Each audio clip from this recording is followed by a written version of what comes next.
I guess I should say up front that I'm new here, so be patient with me, as I don't know all the rules or etiquette or whatnot.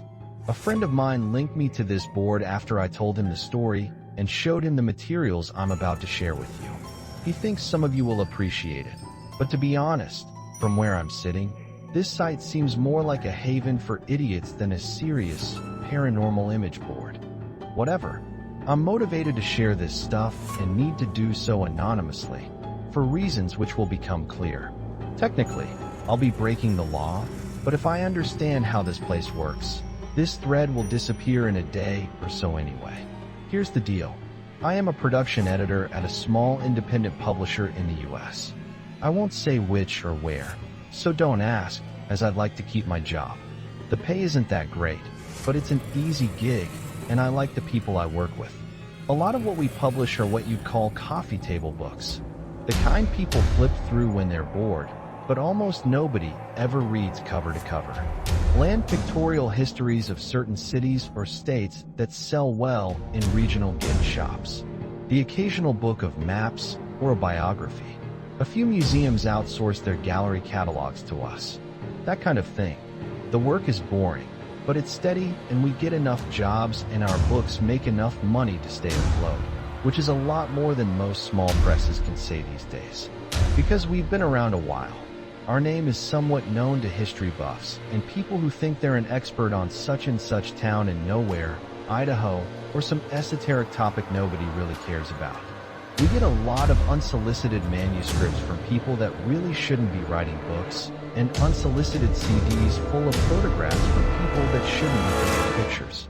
Because we're small and don't have a separate acquisitions editor position, the job of going through this slush pile gets passed around the office.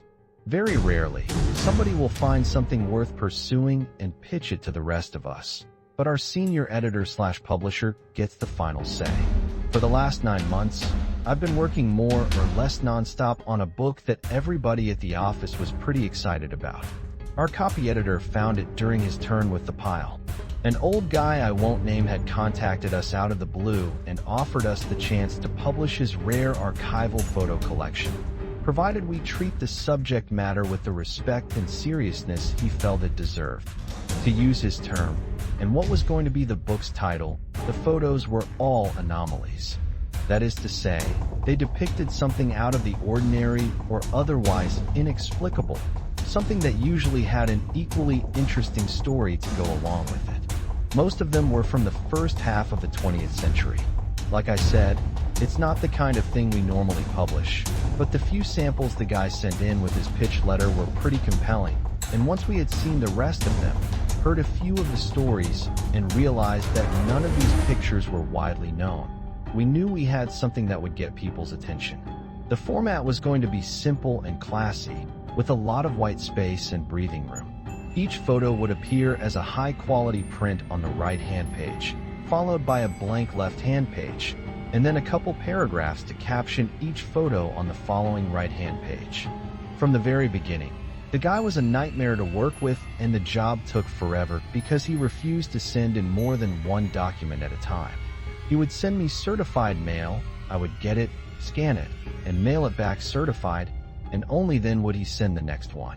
He seemed to think he had an extremely valuable collection and was hugely paranoid about losing it. So he only risked one item at a time. In the end, we spent so much money on mailing costs that it would have been cheaper to fly me to where the old guy lived with a scanner and a laptop. We were maybe a third of the way through the production process when this fucking guy pulled the rug out from under us. Somebody had offered him a large sum of money for the photos, way more than we were offering for the book rights, on the condition that our book got shit-canned and the photos stayed out of the public eye. We demanded he come in for a face-to-face and tried to reason with him and cater to his pride and desire for scholarly acclaim. And for a few days it seemed like it had worked. But when he got back home, he flip-flopped again and started cursing out me and my senior editor on the phone, demanding we shelve the book. He hired a lawyer who came up with some BS to void his contract, and then he threatened us with a lawsuit that would bankrupt us if we went ahead with the project and lost. To add insult to injury, The law firm sent this annoying little IT guy to our office to make sure the materials were wiped from our computers. Because the vast majority of it existed on my machine, and I had spent literally months of my life on the project, I felt, and still feel, violated and bitter about the whole thing. Somebody should benefit from all that work. Hence my reasons for coming here. Unfortunately, I don't have the high-resolution scans I made of the photos, but I did keep working drafts of the original captions and 14 medium residential placeholder thumbnails that Quark created as I was laying out the original version of the book. Don't ask me why we're still using Quark. It's what we know and what we paid for a long time ago. I'm not supposed to, but I occasionally take home the working Quark files to tweak on my home machine. The full file, with the full-res images embedded, gets way too large and unwieldy to bring home with me. Most of the time, I'm just experimenting with fonts and layout options anyway, so I don't embed the images until the end. Anyway, after all this shit went down, I discovered that I had a working file on my home machine of what we had done so far. So I printed to .pdf and then stripped the text and images from that .pdf file. You folks will be the beneficiaries of that. Just to be clear, I don't claim anything with regards to the veracity and provenance of these photos. I'm not here to convince you they're real. I'm just putting them out there because I think they deserve to be seen and not hidden in some rich prick's private collection. This is the last known photo taken inside the Lakeview School in Collinwood, Ohio before it was consumed by fire on March 4, 1908, killing 172 students, 2 teachers, and 1 rescuer.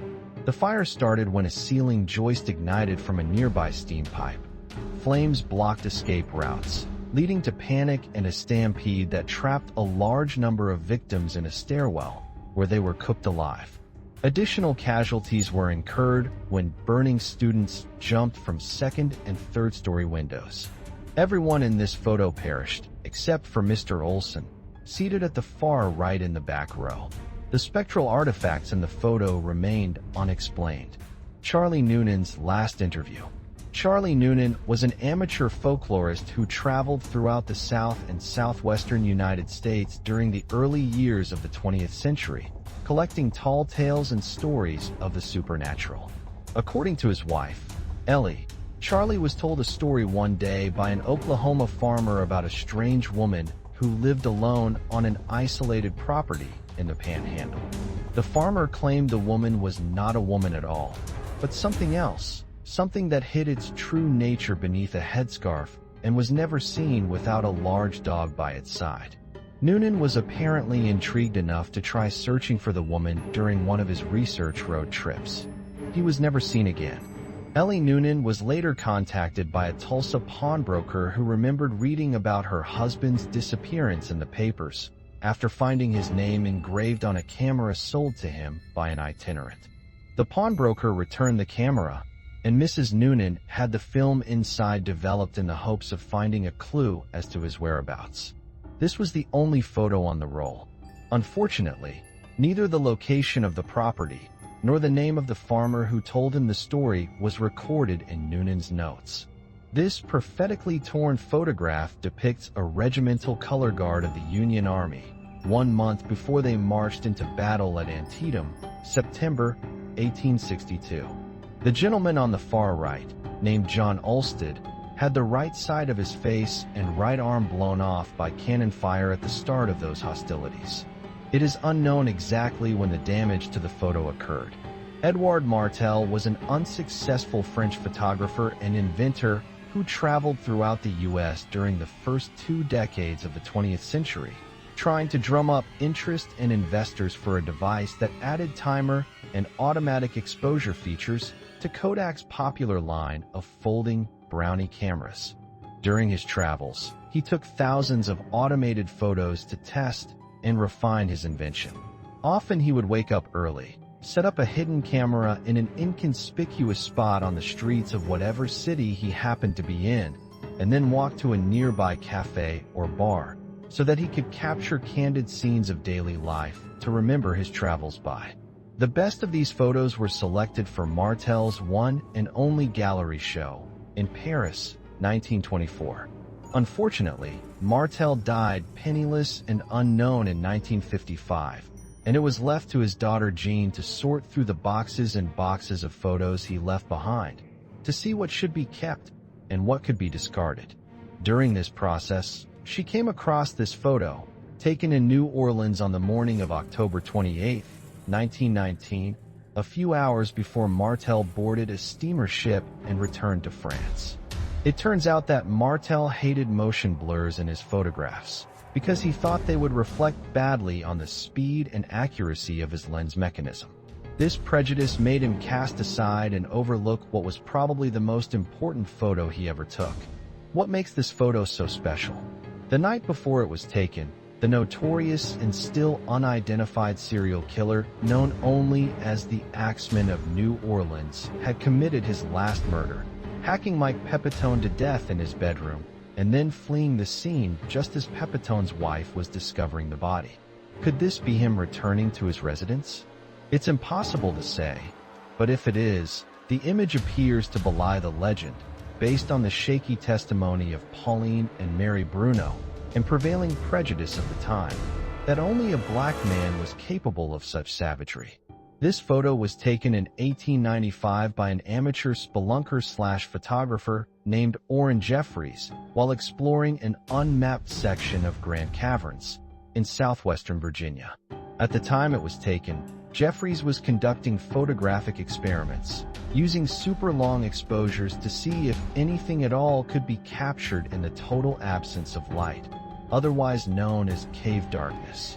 He would situate himself on level ground, extinguish his lantern, and then open the lens of his homemade box camera for as long as he could stand the darkness. During one of these experiments, he heard something approach from the deeper recesses of the cave. Frightened, Jeffries abandoned his experiment and set off one of the blitzlight flashes he used for taking traditional photos underground. According to the report he later gave to a local newspaper, Jeffries saw 3 humanoid creatures staring at him from the shadows and took off running in the other direction, not stopping until he was topside. Several days later, he returned with 3 other men to retrieve his box camera. This is the image that was recorded on the film inside. 1938, Evergreen Park, IL, outside Chicago. Billy and Stevie Harlow were riding in the front seat with their mother Tammy when their Ford sedan collided head-on with a Chrysler. During the collision, the car spun in such a way as to impact 2 additional vehicles. Tammy Harlow survived, but the boys were ejected through the windshield and killed instantly. A crime scene photographer from the local paper took this shot as a crew of volunteers worked frantically to free John Downing, the driver of the Chrysler. It appears that little Billy and Stevie stuck around to watch. The Sorensens were a Danish family who immigrated to the United States sometime between 1905 and 1906. They arrived with their eldest child, Anders, seen on the donkey, and settled on a farmstead in Missouri. 3 more children, Simone, Frick, and Mathilde, center, right, and in the wagon, respectively, soon followed. This photo, taken in 1916, captures all 4 of the children a few weeks before the tragedy. The 3 eldest kids were apparently playing Ford in the hay barn and must have fallen asleep. Their father, Niklas, drove a wooden hay sweep into the pile and dismembered all 3, in locations accurately suggested by the flaw in the photo. Mathilde, the youngest, was inside the house with her mother at the time and not hurt. According to the son of a neighbor later interviewed by the author, the donkey later died in equally hideous fashion by getting its head caught in a barbed wire fence and nearly decapitating itself in a frenzy to get free. This final detail could not be corroborated. Viola Peters was a well-born spinster who lived alone in the small rural town of McCaseville, Georgia. She was much loved in her community for her charitable contributions to the Baptist church, the soup kitchen, and the local orphanage, especially during the Depression, when those institutions subsisted almost entirely on her largesse. In July 1935, Viola was brutally raped and murdered by a drifter named Tom Cullen, who had worked briefly at the nearby copper refinery. Cullen proceeded to stay in Viola's house and savage her corpse for an additional 17 days before he was caught and captured. A posse of enraged locals stormed the county jail, took Cullen, and lynched him from the old bridge over the Toccoa River. This photo was taken by Garrett Killian, a witness to the lynching, and caused quite a stir when it was published a few days later in the Atlanta Constitution. To most, it suggested that Viola's spirit achieved some measure of peace by attending her killer's execution, but some twisted minds saw in her forlorn countenance a longing to get one last look at her one and only lover. Danvers State Hospital, formerly Danvers State Lunatic Asylum, was a Kirkbride-style psychiatric hospital built in 1874 on what was then an isolated site in rural Massachusetts. Like all Kirkbridge asylums, it was famous for its Gothic architecture and its use of now outdated medical techniques to treat insanity. Danvers is often cited as the birthplace of the prefrontal lobotomy. Danvers has several other claims to fame. It was the inspiration for the fictional Arkham Sanatorium that appeared in several stories by H.P. Lovecraft and which, in turn, inspired the Arkham Asylum in the fictional Batman universe. It was also where the cult horror film Session 9 was filmed. That film put the vast network of tunnels beneath Danvers to good cinematic effect. It's no accident the filmmakers chose to use the tunnels, as rumors of their haunting had dogged Danvers for over 100 years. The most famous story concerns Sarah Eustace, a patient who escaped her ward in 1955 and snuck into the tunnel system. Despite multiple searches and a week-long lockdown of the asylum, Sarah was never seen again. It was assumed she died down there, lost, thirsty, and alone. A nurse at Danvers named Gail Malloy became obsessed with Sarah's story and spent many of her off hours searching the tunnels for her remains. Though she never found a body, she did snap this photo in late 1966, which suggests Sarah Eustace walks the Danvers tunnels to this very day. Who says ghosts don't have a sense of humor? The Stevensons were a wealthy Boston family, proud of the industry and longevity with which most of the clan was blessed. This portrait, taken in 1945, was an effort to gather the oldest Stevensons together with one of the youngest.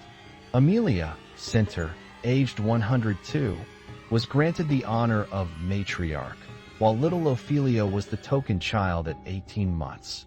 What the Stevensons did not realize until this photo was developed was that they had been joined that day by one of their deceased. James Pullman Stevenson, 1835 to 1932, seated on the left between his niece Ginny and his cousin Alfred, was easily identified by several of those present and remembered fondly as a rascally uncle known for pranks and dirty jokes. The disappearances of Mrs. Yurno. During her later years, Josephine Yurno would take a walk every evening at dusk around her beloved neighborhood in Norwich, Connecticut. On November 12, 1935, she set out as usual and never returned. Extensive searches were conducted by a large team of volunteers and the Norwich police force, but no sign of her was ever found. 3 years later, Mrs. Yurno was found squatting in front of a neighbor's house, without a mark on her body and in perfect health. When asked where she had been, Mrs. Yurno was unable to understand the question. From her point of view, no time had passed at all. Against the advice of her neighbors and her doctor, she refused all medical treatment and resumed her life as if nothing had ever happened, including her nightly strolls. Another neighbor snapped this shot of her in the fall of 1938. Clouds of smoke from piles of burning leaves give it an appropriately eerie feel. On the same date in November 1940, 5 years after her initial disappearance, Mrs. Yurno vanished again. This time, she was never seen again. The 1912 threshing of little Sally York, aged 9, in the cotton loom of the North Fork Textile Mill was one of a handful of such accidents that helped legislators push through the Keating-Owning Act of 1916, the first child labor law in American history.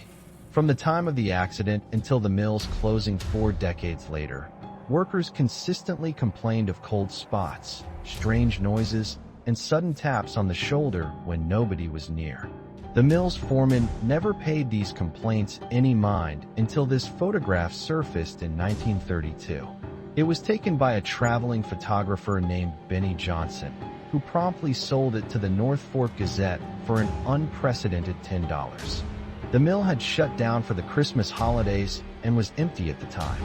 The photo was later blamed for the closing of the mill, though the Great Depression was the more likely cause of that. Lily Palmer was not quite 4 when she experienced what her doctors would later call an acute onset of sensory hallucinations. This photo, taken by Lily's mother Annette on Halloween night, 1952, purportedly captures the arrival of her disorder.